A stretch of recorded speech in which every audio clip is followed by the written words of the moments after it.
Fucking cowards!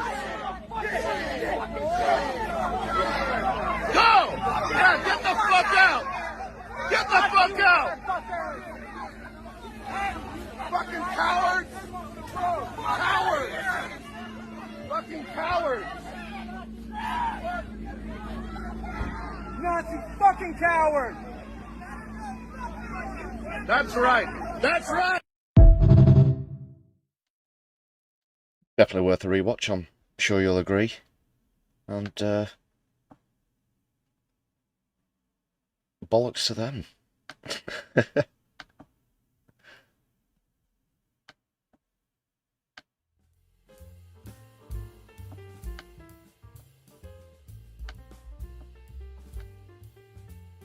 These are the kind of policies that Reform UK, I'm sure, would like to mimic. If heaven forfend they ever get into office here in the UK. Similarly, to try and compete with Farage, you wouldn't put it past Starmer to try and outflank him to the right yet again.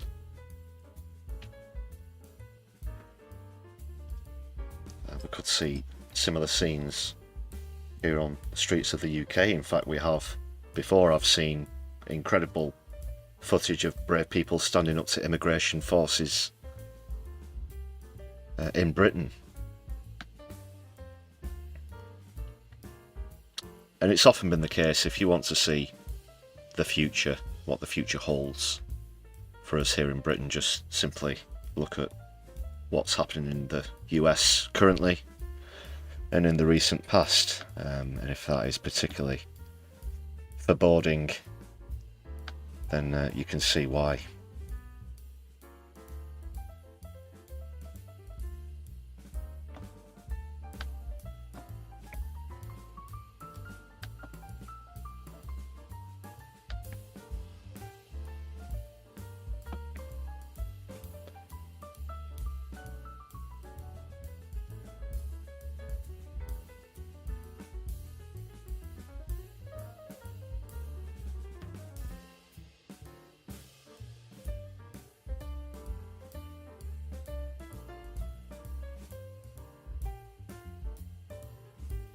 I'm just skimming through a couple of other sources here, seeing if there's any more updates. That appears to be the status at the moment, more or less the same as when I joined you on the stream. So I guess we'll leave that one for there. If anything comes to my attention between now and the end of the stream, of course, we might just get back onto this topic, but I don't want to leave you with too much dead air. Right, let's move on.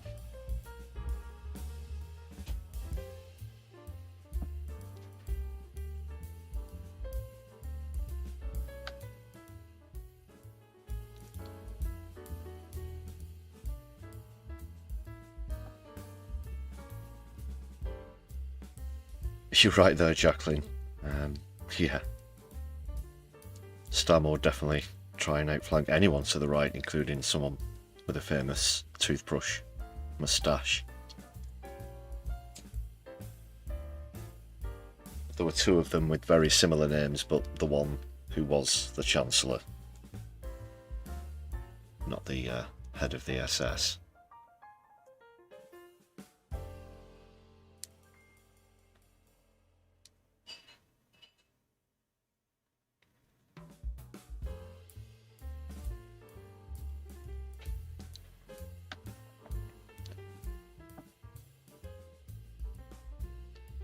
Okay, people, let's get the latest on the flotilla. You can take a look at this map here. This is the Palestine Freedom Flotilla, of course. Greta Thunberg, Liam Cunningham, and a host of people on multiple sea vessels trying to reach Gaza to break the siege and deliver aid. While that's going on, there have been threats against the flotilla. But this is... now I do have... well, I can show you. This. This is a screenshot you can see getting very close now. This was taken actually about, let me just check the time, roughly 10 hours ago. So they'd be even closer towards the Gaza Strip now. I do have this... I've got this bookmarked. What's supposed to be a live tracker. But like I said just before I came to you on the GPS has been jammed, radar has been jammed. This is an attack, there's no question about it. It's a cyber tech attack on the flotilla.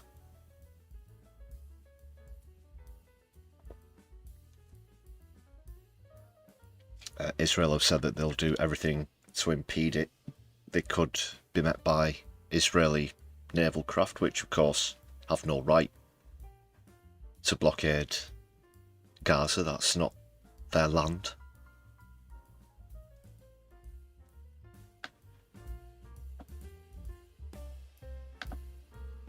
But I've just opened the... well, I can show you, it's a very bizarre reading on the tracker, or it has been since it was jammed. It just...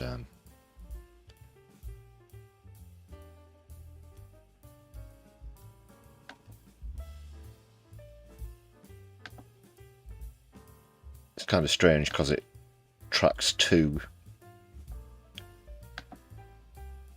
lines you can see there, but it's been like this for some time now today. That's not a loop where something's sort of come back on itself. You can see there that both trails mysteriously end.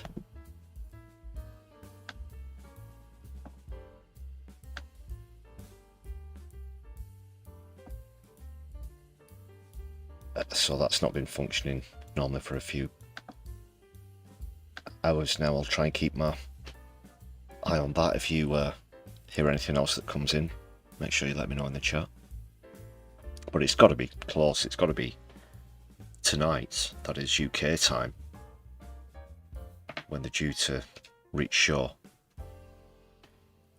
But this is where it gets tense, people. This is where it could get messy. I'm trying to stay optimistic, but I am particularly worried. I'd be naive to underestimate how despicable Israel can be in their contempt for anybody who's simply trying to help a starving population.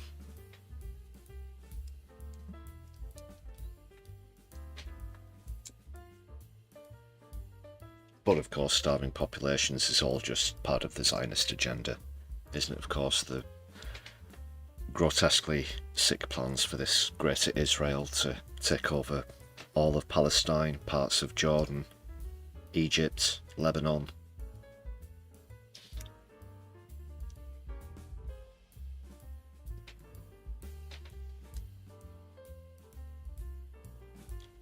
People, that is the mainstream media,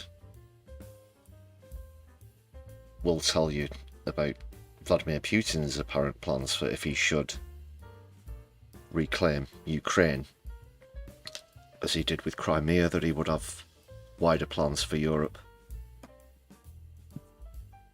But this is actually what's happening in real time. We're seeing this illegal occupation in Gaza happening real time, and we know for a fact that Netanyahu has those plans, those territorial ambitions, because we've seen him stand up at the United Nations and say so to anybody who was still left to listen to it. Of course, there was a massive walkout that took place while he was speaking, and for obvious reasons, when you saw the absolutely deranged, maniacal word salad that came out as he held up those pictures, those maps of this greater Israel.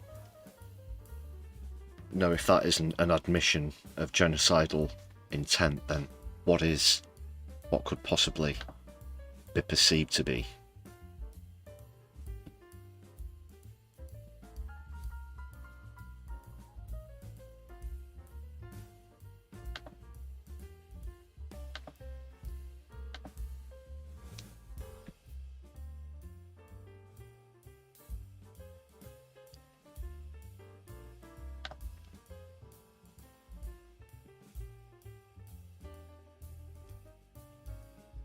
the mainstream media aren't reporting this properly. And one of the most frustrating things about this, of course, we've mentioned recently how they've described their frustration in not being allowed into Gaza, that is journalists from the UK. And the suggestion that comes along with that, of course, the very strong, I say strong suggestion, of course it's obvious to anybody that it's the reality, that Israel are doing things that they don't want the world to see, and that's why they're not being allowed in. But not just the frustration in outlets like the BBC continuing to defend Israel despite that. Now their own journalists have been arrested and detained by the IDF.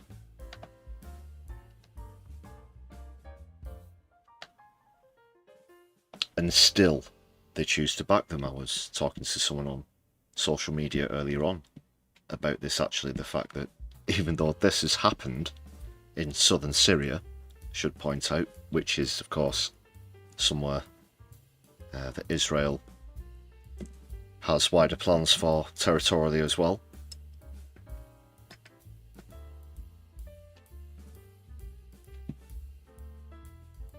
So where was I?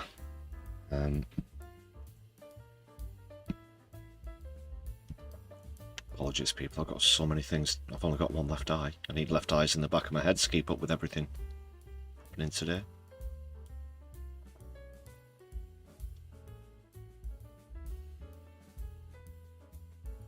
Now, after this, surely they can broadcast the truth, broadcast what is happening. Yes, they've got to acknowledge that this is an illegal occupation, that it's a genocide. They've got to stop using syntax which sides with Israel and doesn't report the clear facts. So many examples that we don't need to go into. Let's just quickly see what's happening with this specific case, and then I think I'm going to take a quick look at something that Jeremy Bowen put out as well, which may hint that they are perhaps starting to lean towards the truth, but it could all be far too little and far too late, I fear. So the BBC Arabic team were in Damascus, the southern province of Daraa, and then planned to go to the frontier with Israeli-occupied Golan Heights, the illegally occupied Golan Heights, they should have said there. They wanted to get close to the territory that's been seized by the military since December. 7 of them, including the reporter, who is Feras Kalani, 2 Iraqi BBC staff and 4 Syrians, 3 freelancers and 1 BBC cameraman were all detained.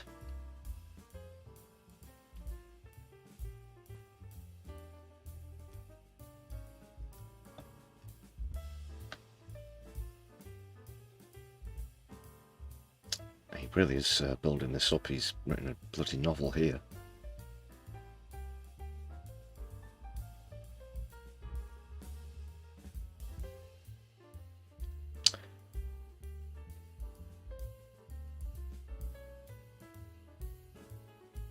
Okay, here we get to the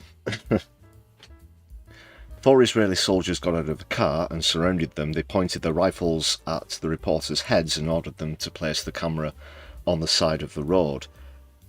He tried to, that is the reporter, this article tried to explain that we were a BBC crew, but things escalated unexpectedly quickly. He was able to send a message to his BBC colleagues in London saying that we'd been stopped. They'd been stopped by the Israeli military. Before their phones and all equipment were confiscated, more Israeli soldiers arrived in a Humvee military vehicle, and the car was thoroughly searched. Soldiers escorted them through a barrier into the city of Quneitra and stopped at the crossing points. After more than 2 hours, one of the soldiers asked him to step out of the car and speak on a mobile phone. He didn't know who the person on the line was. He spoke broken Arabic. He asked why they were filming Israeli military positions, and he told him that he's a BBC journalist and tried to explain the nature of their work, yada yada yada. Moments later, they were told to take off all of their clothes, stripped down to their underwear. Initially, he refused, but they insisted and threatened him, so he complied.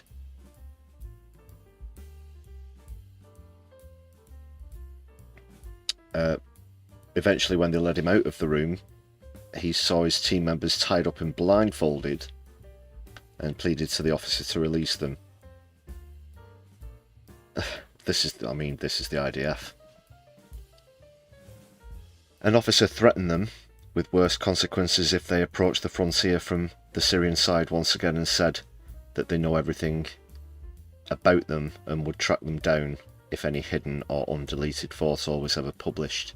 After 7 hours of detention, they were taken by 2 vehicles, one in front of the car and the other behind them, to a rural area where the vehicle stopped and a bag containing their phones was thrown towards them before the vehicles left. Lost in the dark with no signal, no internet, and no idea where they were, they kept driving until they reached a small village. A group of children pointed them to the highway, warning that a wrong turn would draw Israeli fire. 10 tense minutes later, they found the road. 45 minutes after that, they were in Damascus. Right, so get real now, BBC.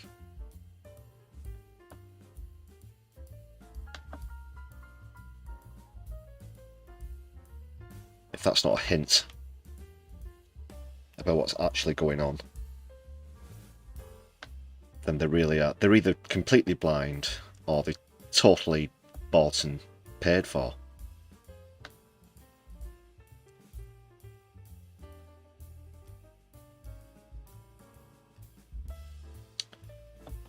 So this piece from Jeremy Bowen's called "Israel's Accused of the Gravest War Crimes, How Governments Respond Could Haunt Them for Years to Come."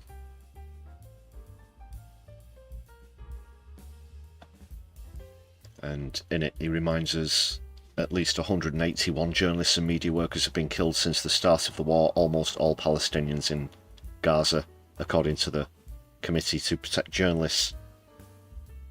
Israel won't let international news teams into Gaza, so they have to speak to people firsthand, which is incredibly difficult as well. They've managed once or twice to get interviews with people inside hospitals and so on and so forth. How many times have we seen that just draws light onto that particular hospital, and the next thing we find that they're targeted by the IDF once again. Of course, the bricks were made of hummus, and so was the basement, which was a command and control centre, yada yada yada.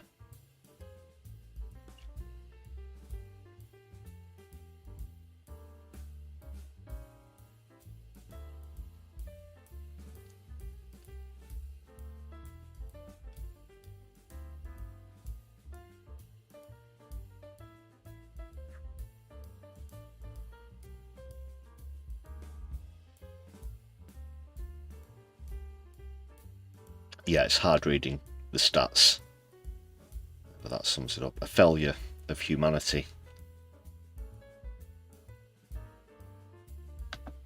That really is the best way that I think we can describe it. If this is allowed to continue, if a population continues to starve before our very eyes and nothing's done about it, then how can we call ourselves a modern and decent society, especially here in the West? Like, really, how can we? How dare we? As much as we have bold words and sentiments, the inaction really would speak for itself. And you can have as much ceremonial crap as you want, you can have as many monuments as you want to the past and get nostalgic about whichever heroes you want to portray and that you want to be remembered. This is the defining issue of our time here in the 2020s, as well as the climate crisis.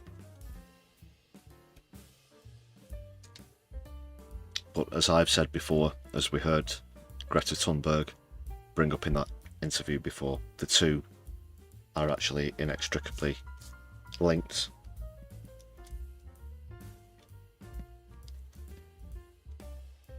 So history will remember what people did or didn't do at this moment in time. And that's very important to remember. Yes, sneaky fish. It is crunch time. Graham Turner, great to see you in the chat.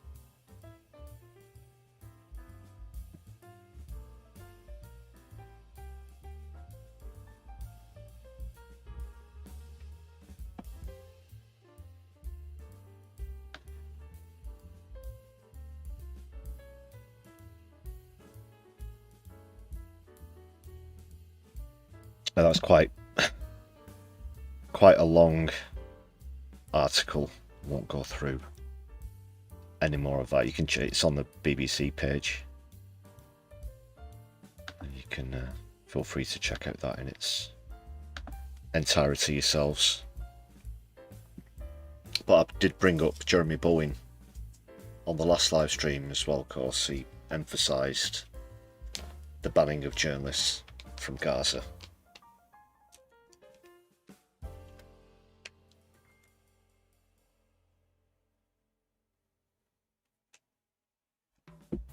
What else have we got, people?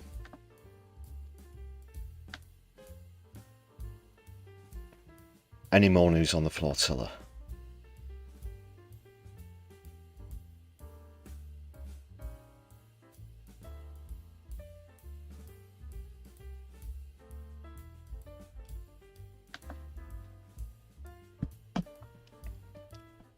There isn't, but I do have a couple of relevant tweets. A friend of mine down in London, who's a particularly enthusiastic campaigner, has been for some decades now as well. Rankson's been out on the streets showing support for the flotilla. But before that, just a quick look at what I mentioned about this. Well, you can only really describe it as sabotage, these cyber tech attacks on the flotilla. Shout out to Nermeen from Gaza, who also says that there's three Israeli ships heading towards it. These are critical moments. And then a picture of the crew there, and all eyes on the Freedom Flotilla. Indeed. Bon voyage. This will be monumental. This will be monumental if they do break through, break the siege, which I genuinely, sincerely hope that they do. I'm not much of a theist myself, but I do know that a lot of people's prayers are with the flotilla.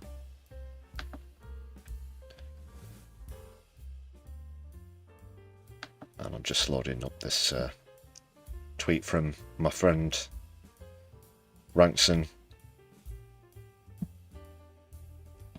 Shout out, definitely an account worth following as well on Blue Sky and Twitter, also known as the Revolting Hippie. I won't give away his real name, but if you are watching this stream from London and you happen to be free tomorrow afternoon, then please do check this out.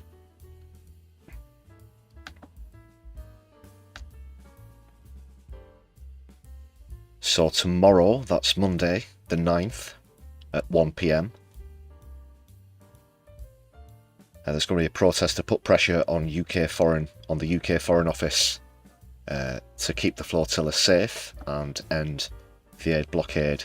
So that is at the UK Foreign, Commonwealth and Development Office tomorrow. That's SW1A2AH. 1 PM tomorrow. Please do get down there. That's Southwest 1A2AH. And there's a hashtag all eyes on deck as well, if you do want to check that out.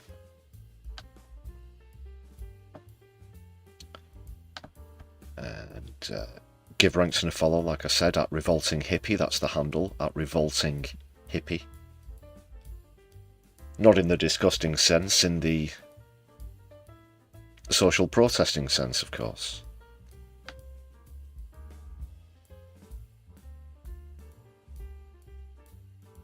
Yeah, I've spent some time on the streets and the roads as well of London with Jim. There he is in September 2022 when XR occupied Parliament. 10 of them got arrested. Great fellow there. You can see he was with the People's Assembly outside Downing Street in London yesterday, and it's the People's Assembly March in London as well. Great protester, great guy. If you're watching this, actually, Rankson, I nearly said your real name there, but I won't. Yeah. Hope to see you soon, brother. Solidarity.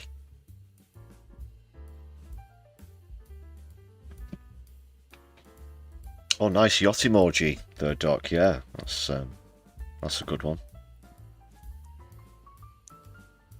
That's something I've been thinking as well, there, Graham. Good question. I'm imagining, you know, I would assume, unfortunately, like the airports, there are no functioning docks, or very few functioning docks in the Gaza Strip. A lot of the aid has come via other countries as well, Egypt, for example.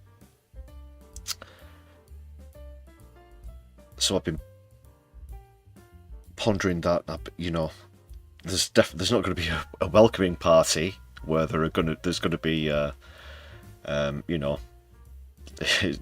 ceremonies and here's such and such attaché and whatever high-ranking public officials are there to greet them, roll out the red carpet. Oh, this is wonderful. We understand you've brought some aid for the. This is excellent news. Of course, please come through. This is a matter of deepest urgency, and we won't hesitate to assist you in this matter, and should anyone try to impede your efforts, they will be met with swift retribution. No, that's not going to happen. We have to be realistic, even though we are trying to be optimistic. At the same time, they're more likely to be met with hostility. I dare even say with weaponry, which is why it's a particularly tense situation. So I've just been taking a sneaky peek at a few sources. I've not seen any updates yet about the reinstatement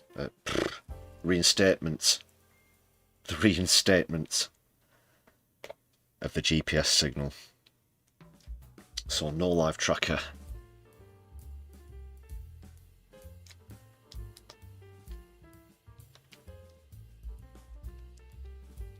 I don't like situations like this. I normally, I'll be honest, have quite a few very good sources on issues, and to not have the latest on this is... It's not like waiting for an election result kind of tense. I'll be honest and totally say I'm very worried that people's lives are on the line here, including Liam Cunningham, including Greta Thunberg, and all of the other brave people on that flotilla. And I'm sure if we could speak to them now, they'd say that they're doing this because they feel that they don't have any other choice. As a fellow environmental and political protester myself, someone who's campaigned for Palestine for a long time as well now, I totally get where they're coming from.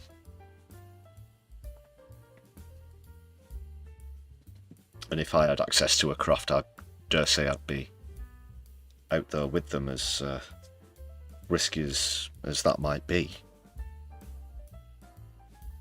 Because someone has to do it. And I believe far too much recently people have expected other people to do things and then acted surprised when no action's been taken, and it's led to the situation that we're in at the moment.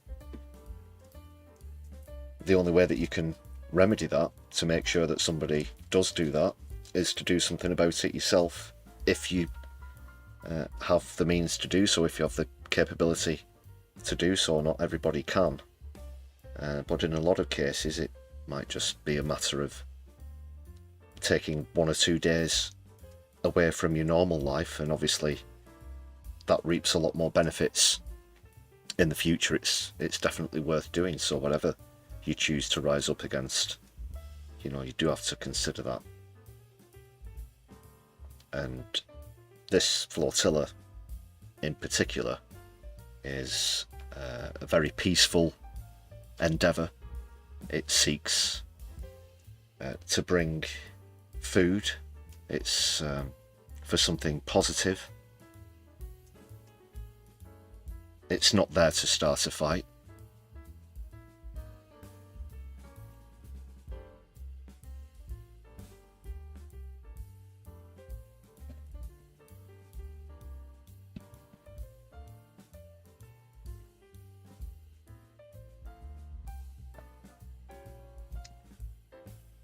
And as well, I know that there's perhaps, shall we say, some more affluent people in society that have so far spoken out about the occupation. And I'm sure that some of those also perhaps have access to craft. It wouldn't, you know, won't be a bad thing, would it, to see them perhaps put the money where their mouths are and jump in the boats or the jet skis or whatever the fucking hell they've got and get out there and join them.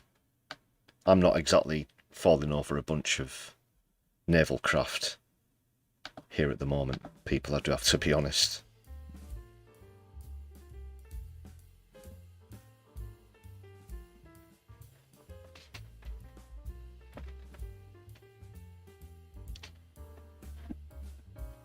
That's what I want to see.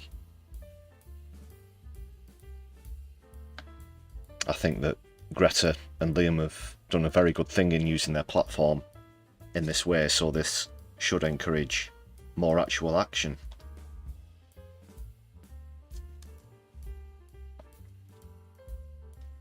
You know, they've tried to attack Greta before, and I'm not just talking about online trolling either, people. We're talking about actual direct violent attacks on a previous attempt at the flotilla, where 2 people were killed, I believe, and she was supposed to be on that craft.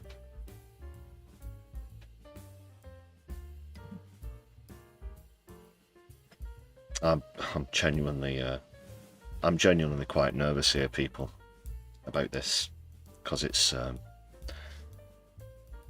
like radio silence. It's kind of like, I guess maybe similar to the first time a craft went around the dark side of the moon and they lost radio contact, and then they have to wait until it comes back in again. Those kind of vibes. Graham, great point there. Yeah, where's your boat now? Bob Geldof. Bono, where's your boats? Where's your jets? No, don't use the jet. God, I can see the headlines now. JSO Zealot encourages jet usage.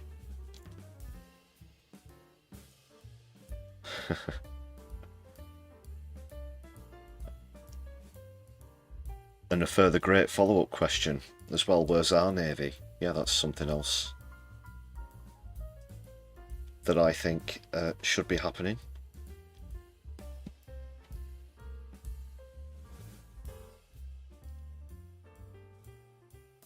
If Lammy and Starmer really do care, if they want to put their money where their mouths are as well. Full military escort, with the British military making sure that the aid peacefully and safely gets in to Gaza. And that would also put to bed any, dispel any of this ridiculous propaganda that Israel's trying to put out regarding the theft of aid by Hamas.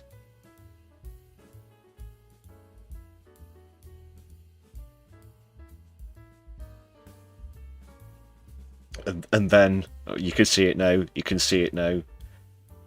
You can see, you know, some absolute bastards, Ben Gavir or Netanyahu himself, whoever, stood in, Mensa or David Mensa, accusing the British army of being hummus. They've been infiltrated by Hamas. That's what's happened. Has anyone told the bloody king about this? Good heavens.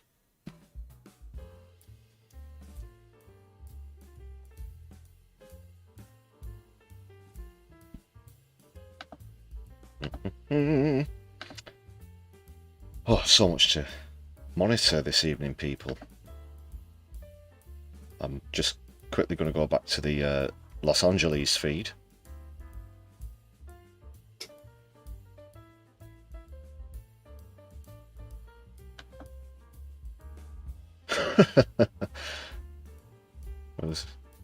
Oh, where is it?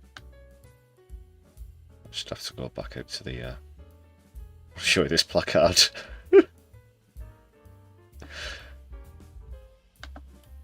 the picture that the BBC are using for the thumbnail of the of the live feed. That picture of National Guard, laugh out loud. National Guard, lol. Yeah, bring it on. That's what. Lol.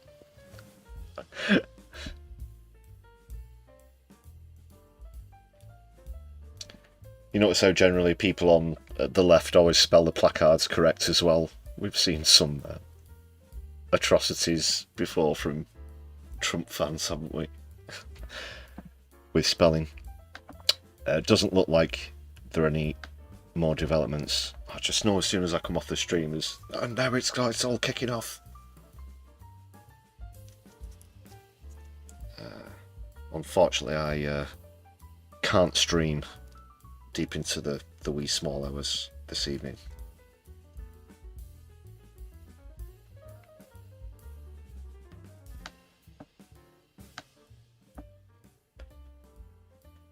What else have I got? Let's see what I've got queued up.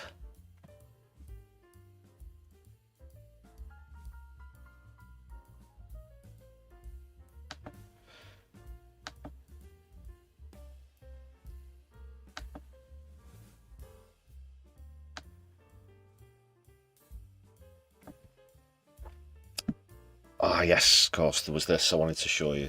I think this was from earlier in the week. So, UK band Primal Scream, their singer Bobby Gillespie was interviewed by the BBC.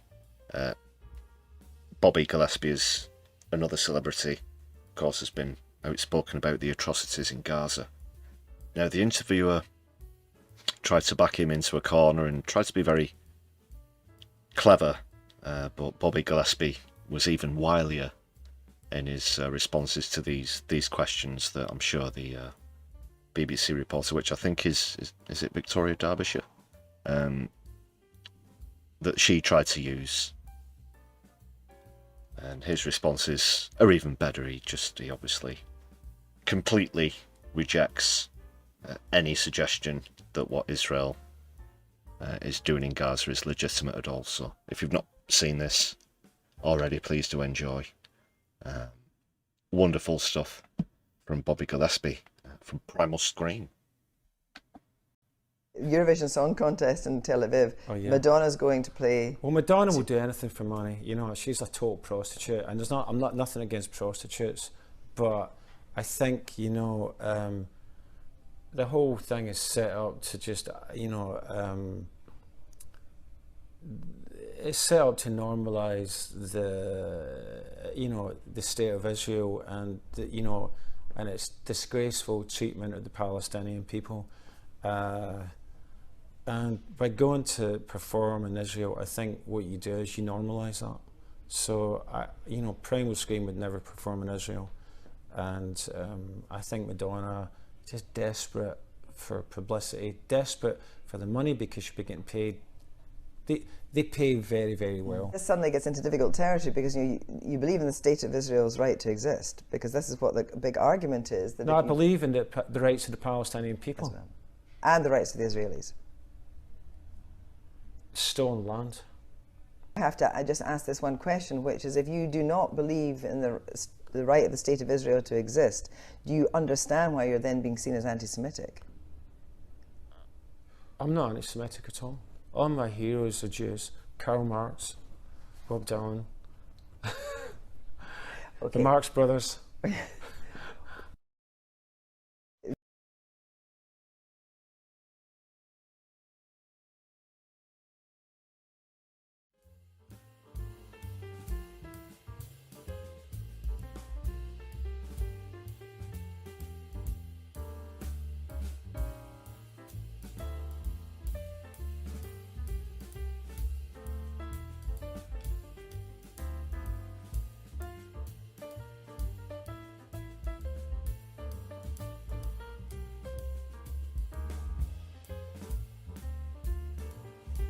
Okay, people, just be back with you in one moment. I think you'll agree that was a great interview with Bobby Gillespie. Solid.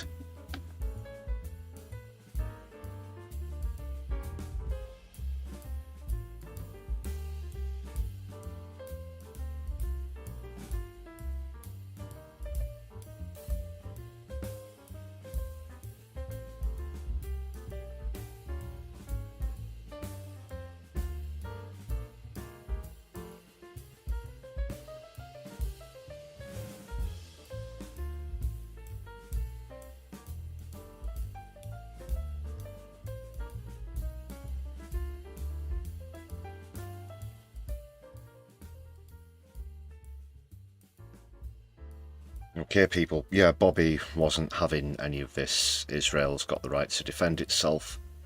Bollocks. Jacqueline, that's a great point in the chat. Yeah, I've mentioned that a couple of times myself. If there isn't any aid or food there to steal, then how, of course, can Hamas get their hands on it?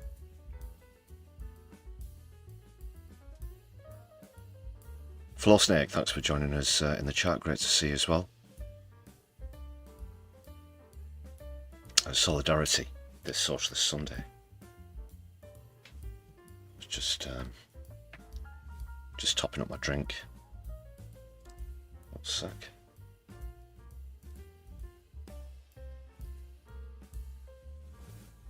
Yeah, Flo, I noticed the way she was sat there as well.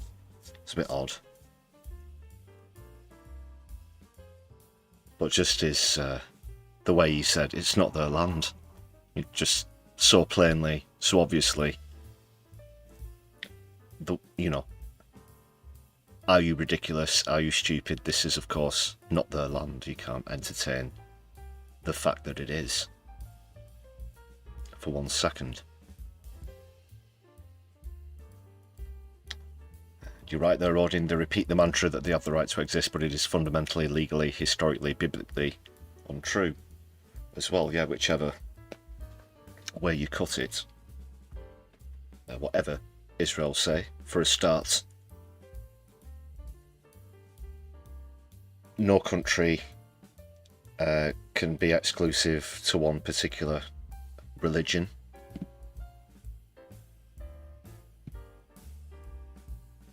historically, biblically, it's been debunked as well. You can wave as many 3,000-year-old storybooks that you like at the argument, but to say that that land was promised to you not only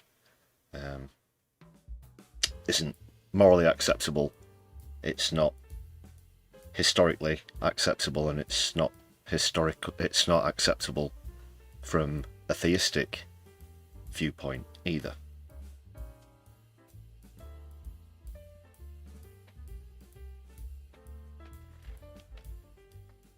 Now, a very long time ago, what was the League of Nations, of course, all agreed to this, and this was put into law,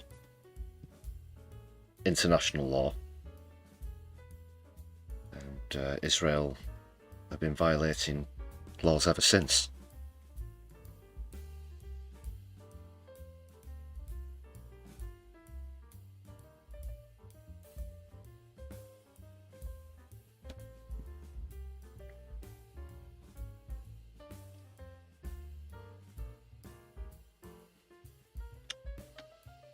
So of course, we heard from one musician there. Try and move on to something a little more light-hearted now. For the last time this week, before a new volume comes out tomorrow, we're going to hear from The Bruise at 10, the album. So please do keep your tea-based puns coming in for songs and artists. So enjoy this one for the final time of the week, people.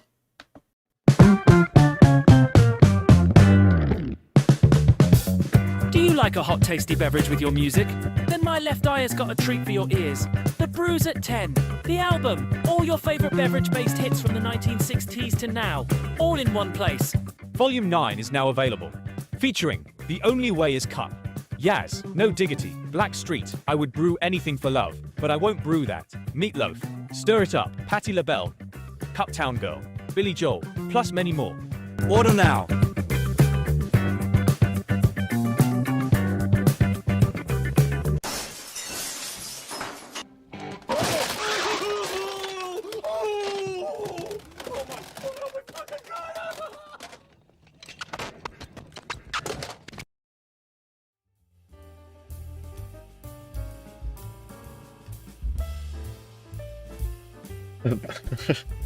Bruise at 10, the album there, people. This is, of course, a serious channel all about politics and society from a left-wing perspective.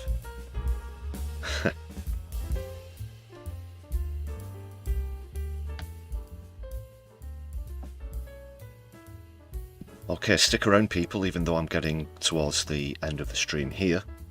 Could be raiding into another channel in but a few moments, so please do stay around and show that solidarity this Socialist Sunday.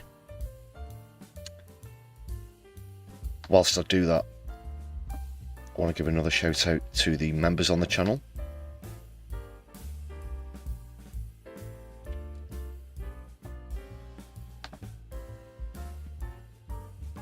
Thanks for those gifted memberships tonight. That's been amazing to get back over the 100 mark again, so thanks for those, and the super chats and super stickers as well. Antonia, salutations yourself. Solidarity this Socialist Sunday. Back at you.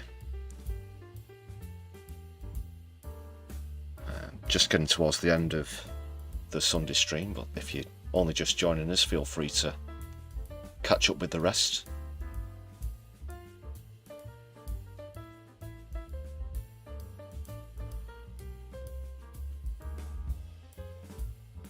And if you're watching back later, that is, please do make sure that you've left a comment and hit the thumbs up button, which I'm sure that everybody who's listening live has done already.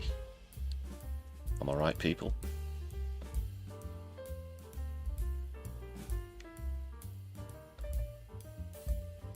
So let's see who's around.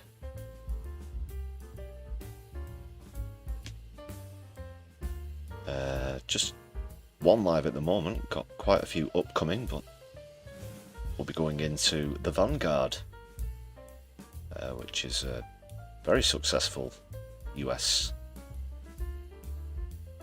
streaming channel, so please do give us a shout out and a plug when we get in there. Make sure that you hit the thumbs up button on their stream as well, and let's show that solidarity with the Vanguard when we get there.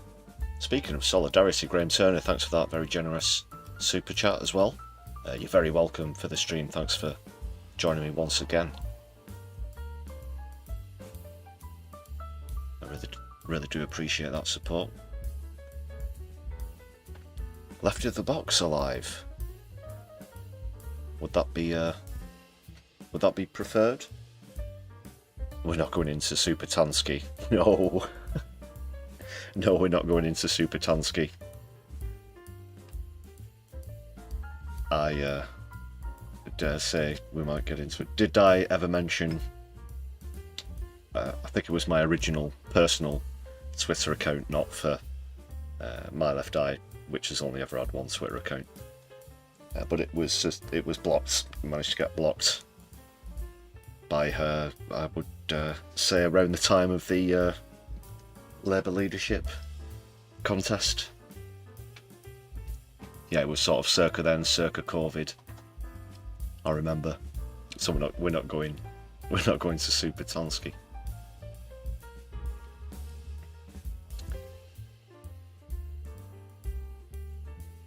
Okay, well, that's 2 shout-outs for Left of the Box. That one didn't come up, I was sure. Subscribe to them a little bit ago.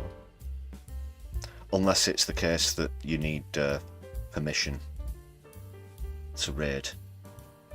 I've left the chat off. I've been distracted chatting and left the chat off. Apologies. There we are, people. I'll just have a quick look for Left of the Box.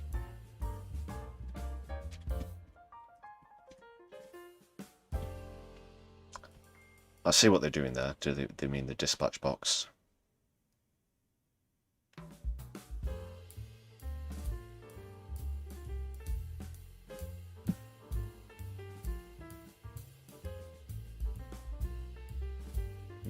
Oh, it's not coming up.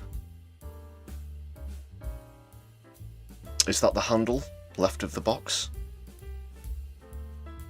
Do they have a different handle? Because that's not coming up.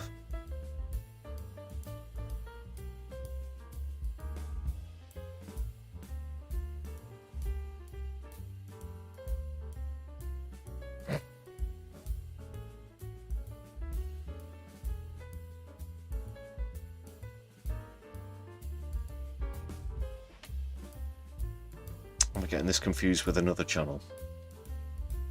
Let's just try again. Left of the Box.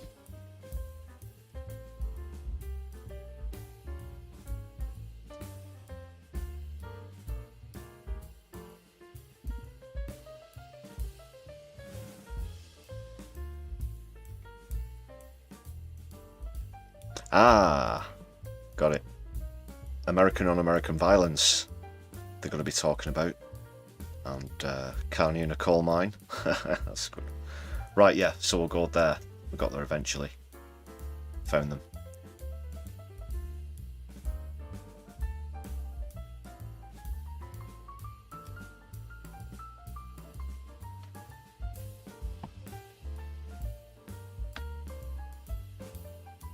Are we all set to go up? Yeah, I didn't have another comedy clip, so we'll just get straight back into the lounge. And we'll say our goodbyes. Thanks a lot to Herbie and the Supersonics. That will be all from the Sunday live streams, regular 4-piece jazz quartet. It's not going to be a 3-piece quartet, is it? Okay. Back for more Fondue.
course, things are going far too well. Couldn't have got to the end without a microphone technical issue. Apologies. It's been great to have you on the Sunday live stream. We'll be parting ways now. Thanks for joining me this evening. I've been your host, Lefty. You've been fantastic. Please do make one final check that you've hit the thumbs up button on the stream before we go over and join Left of the Box. And I'll be back with you throughout the week with the brews at 10. So happy Socialist Sunday, people. My Left, I'll be seeing you soon. Free Palestine, power to the people.